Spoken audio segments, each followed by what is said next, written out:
All right, Professor Dillback here. I want to talk to you a little bit about our next story, which is Nine Lives by Ursula K. Le Guin.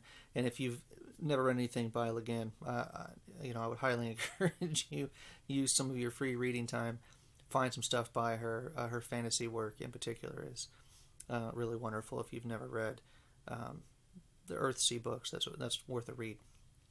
But she has some other really fantastic science fiction as well. This story is phenomenal. Uh, it is longer than most of the other stories we've read so far, and it takes a completely different direction. But one of the things I like about this is now we're not talking about robotics or androids anymore. What we've done is sort of move into a different realm of artificial human life, which is to say, um, we don't seem capable of creating an intelligence equal to the human intelligence in any sort of efficient way. So the most efficient way is to simply replicate humans.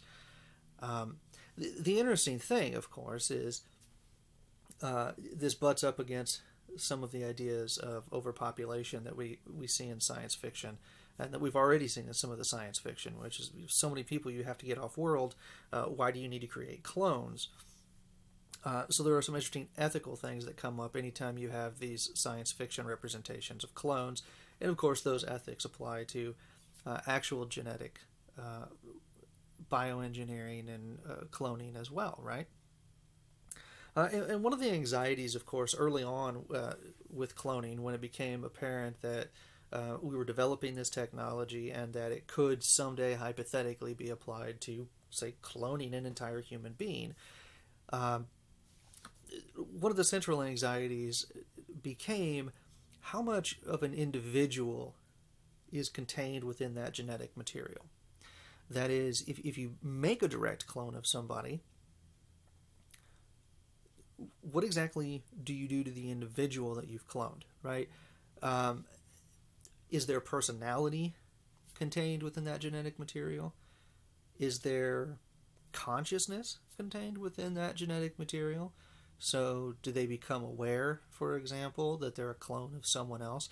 This is really fun. If you've ever read the Calvin and Hobbes books by Bill Watterson, you can see I've got a whole collection of them back here on my shelf. Right, one of the fun sets of strips that you see in Calvin and Hobbes is young Calvin cloning himself in a cardboard box, and the clones are all very aware that they're clones of Calvin, but they always like to assert this hive mind, and they gang up on the original Calvin, and they're like, "Hey, man, we're better than you. You can't control us." And he's always railing against them, like, "I'm the real Calvin," you know. And that's an actual anxiety that persists with people when it comes to human cloning. If you don't believe me, some of you may feel very weirdly about human cloning, but if you don't believe me, talk to some people about human cloning. Just ask them, "Hey, what do you think about human cloning?" And just see how weird people get about it. There's something about the idea of cloning a human being that just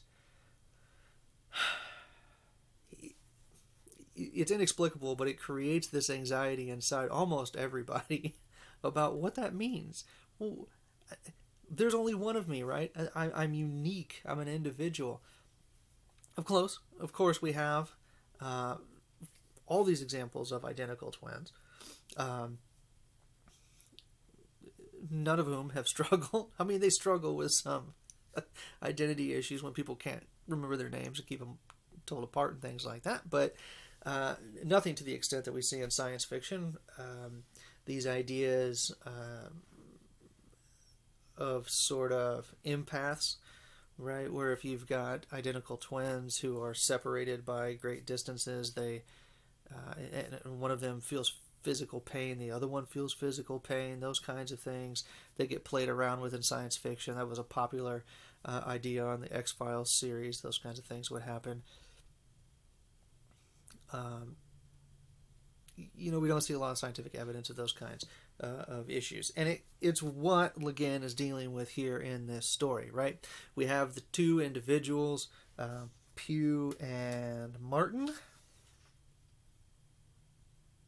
No. Yes. Pugh and Martin, who are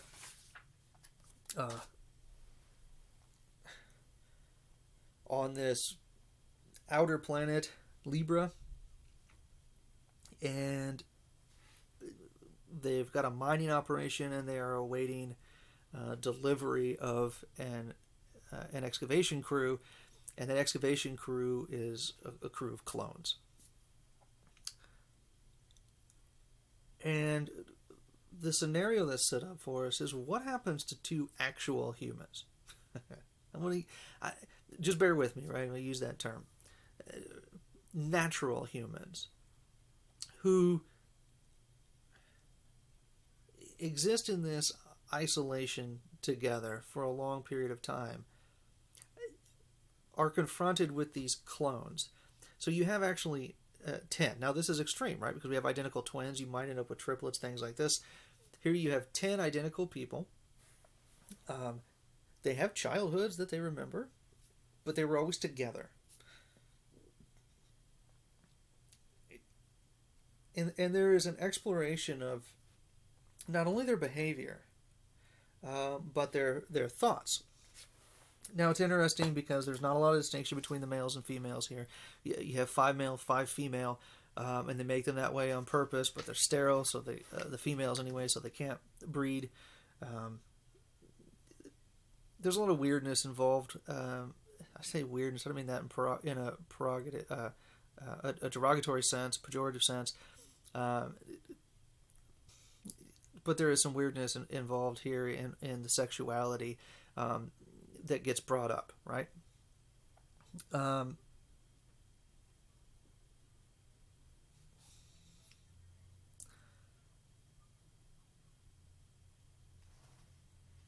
what's interesting is you have Pugh and Martin are two completely different individuals.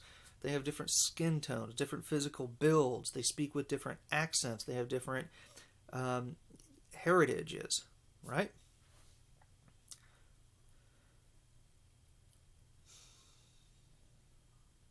Then you get these clones, and they're all John Chow.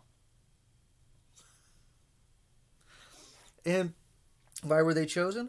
Well, they were chosen because John Chow was an exceptional individual. He had all these interests, all these skills. He exhibited a high IQ, and so forth. And even though he died very young, right, there was all this potential. So they thought, well, we'll clone him and see if we can't really prize out, all of that potential. So in that way, not at all unlike the creation of an artificial life form that is supposed to be physically, intellectually superior. They're very selective about who they're cloning, and they're cloning only the best of the best. Now, this is a very eugenics type experimentation. So it's fraught with all kinds of ethical questions.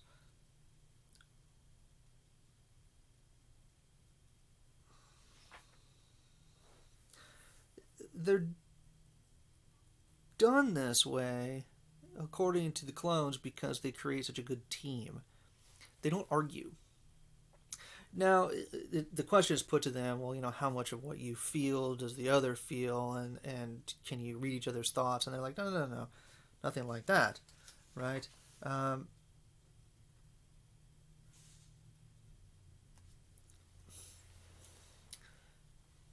they said, we don't waste a lot of time arguing.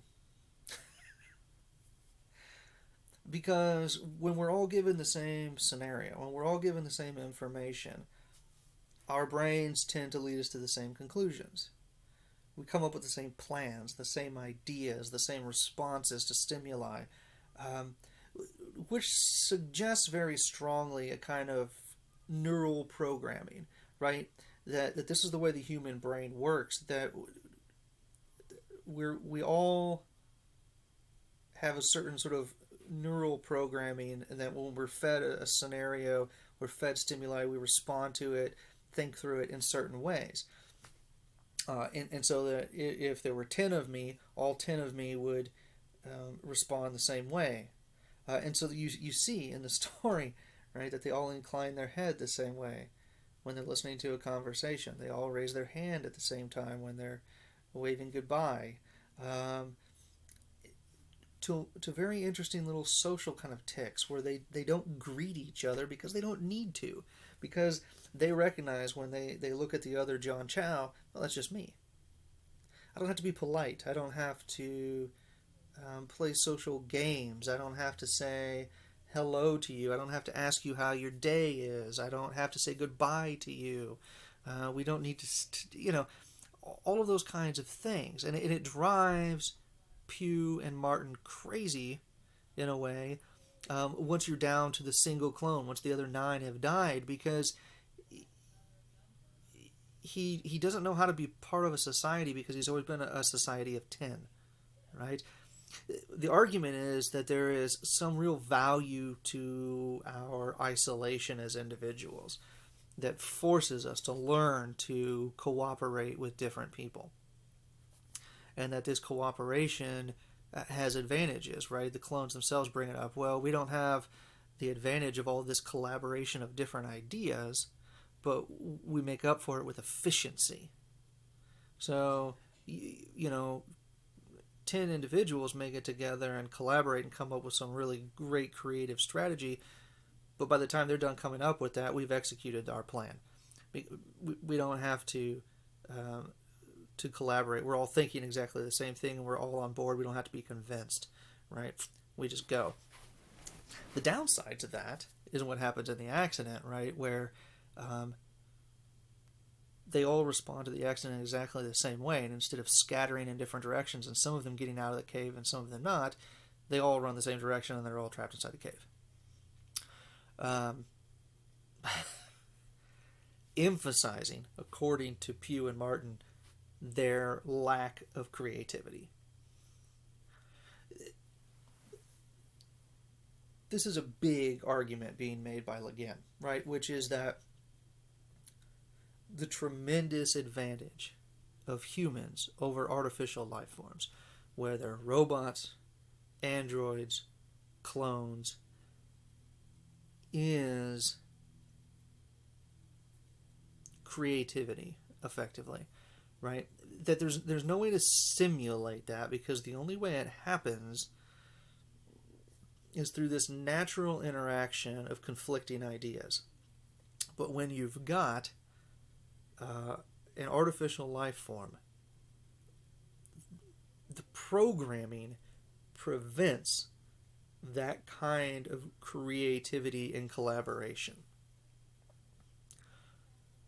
There's simply no way to build it in, right? There is there is always within the artificial intelligence, even these new adaptive artificial intelligences that we're creating, a finite range of approaches to problems.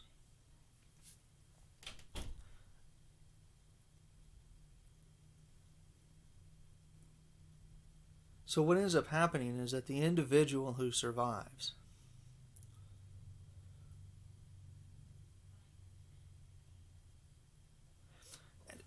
actually has an advantage that he doesn't have with the other 9.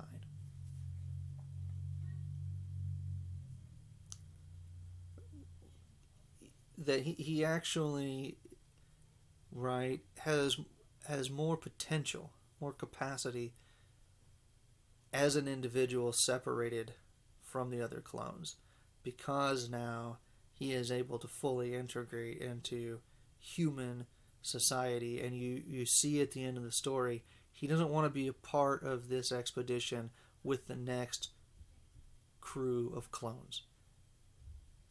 And Pugh and Martin understand that, and they say, well, you're not going to have to. You can come with us. Next adventure, next opportunity, next possibility, right?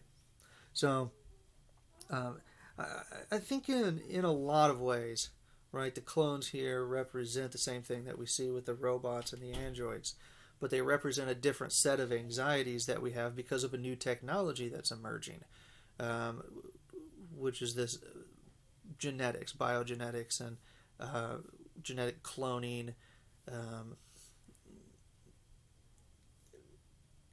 It interweaves with the anxieties that people have been having for 100 years or so by this point, related to evolutionary science.